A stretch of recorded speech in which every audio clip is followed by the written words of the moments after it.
How did you get your first PM job? Was it by transitioning into that role in the same company? Yeah, that's a good question. It's not easy. It's definitely not easy when you don't have experience in this field. I mean, I think everyone would have seen this. People prefer folks who have 3 to 5 years of experience and hold that title as a product manager. Even though a lot of us do different aspects of product management, whether it be stakeholder communication or project management. So we do that, but we doesn't get accounted towards the experience. So it's all about how you pitch it. So I spoke to my manager back at IBM, and I thought, what is the closest role I can get that will help me transition to product management in the future? And that was at that time project management. It wasn't I wasn't formally a product manager initially, because there wasn't such a title within IBM back then. It was still catching up the titles, and we had something called offering managers or something at IBM. But in my org, the title was project manager, but those folks did a lot of product management work by partnering with other PMs. So I started, as a developed interest, I expressed that to my manager, and I started doing some aspects which was more around requirements gathering. I think that's the crux of product management, especially in your early stages of your career, right? You gather requirements, working with other stakeholders, and work with engineering to build those requirements. So I spent a lot of time doing that, and it was very easy to convince my manager. But the real break, I would say, happened after I moved to the US and I pursued an internship with a startup. I learned product management through a real world experience, not a corporate type of a role, but actually working all hands on building a product in a scrappy way, and going to events and presenting and demoing your product and trying to raise funds. The startup didn't work out. This was during my master's program at Duke. It didn't work out, it failed. But then the learnings were very important. It also kind of helped reinforce my hypothesis that yes, I would actually enjoy doing this in the long run. And then I started tweaking my resume, very much aligning to how a product manager would sound like. I mean, it's important to sound like one and look like one and speak like one before you actually are one. I believe in that. You fake it till you make it. So you start sounding like one. Show confidence till it becomes real. So I did a lot of. There was no formal course on product management. I don't think any school even today teaches. It's not meant to be taught though. From an academic perspective, it's supposed to be experienced, and you're supposed to build product. Work with startups. But I think that startup experience helped me, and I tweaked my resume and read a lot of articles on Medium, on LinkedIn, and stalked a lot of profiles on LinkedIn of people who transitioned from engineering roles. And I saw that there were like different personas of product managers. People come from all sides of background, right? I've seen people from psychology or history background, and people from MBAs and tech background. Yeah. I thought, okay, what can I leverage from my past experience? I cannot go back and redo everything. So what can I leverage?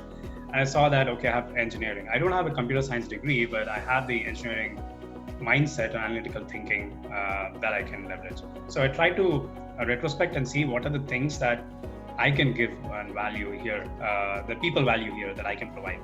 And I saw that technology, or like working closely with engineers, and my past experience in writing requirements, complex technical system requirements, was my forte, and that's my strength. And I saw that, okay, this is my value proposition. So you should start treating yourself like a product first, and identify like what is your value proposition, and what are the recruiters looking for, and what is the persona that you will fit in. So mine was more like a tech PM persona that fitted in. Whether I intend to pursue that path forward, I'm not sure, but at least recruiters saw me that way, and it was easy to sell.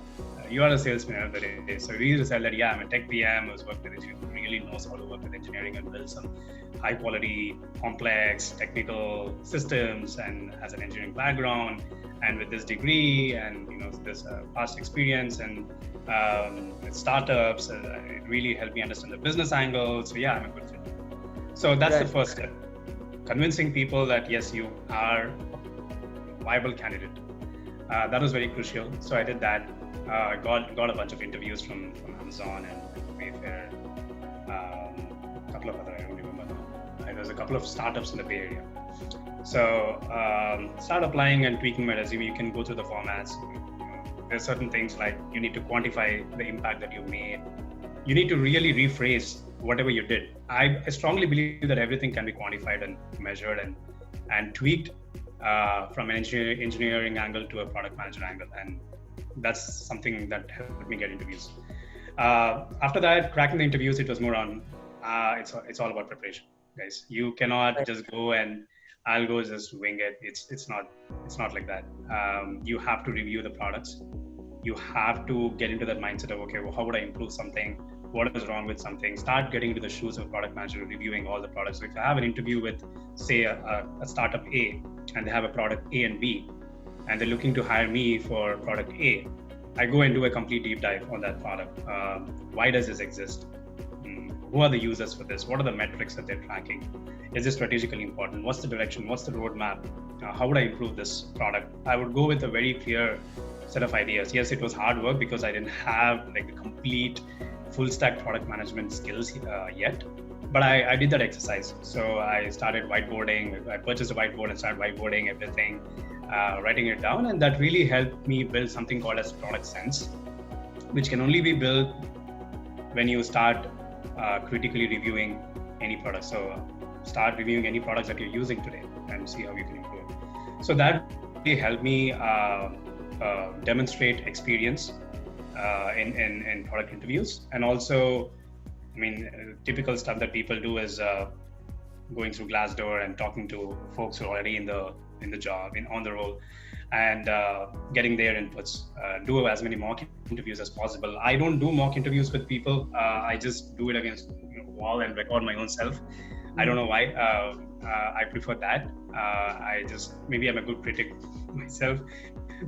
So I critically review my own and can be body language and everything. So I record those and then I improve and create my own frameworks that I can use in those interviews. So that really helped me, and that helped me get this job as a product manager at Wayfair. So it helped me, in fact, not just there are 3 levels: APM, senior APM, and PM. But because I was able to tell a story that how my past experience is actually product management related experience, and how my product sense actually comes from experience, helped me get that PM role, like one level, a couple of levels up. So I didn't have to redo and start from the beginning, which many people suffer that. Since you haven't worked in the US, they'll usually down level you. But yeah, so that was one good thing.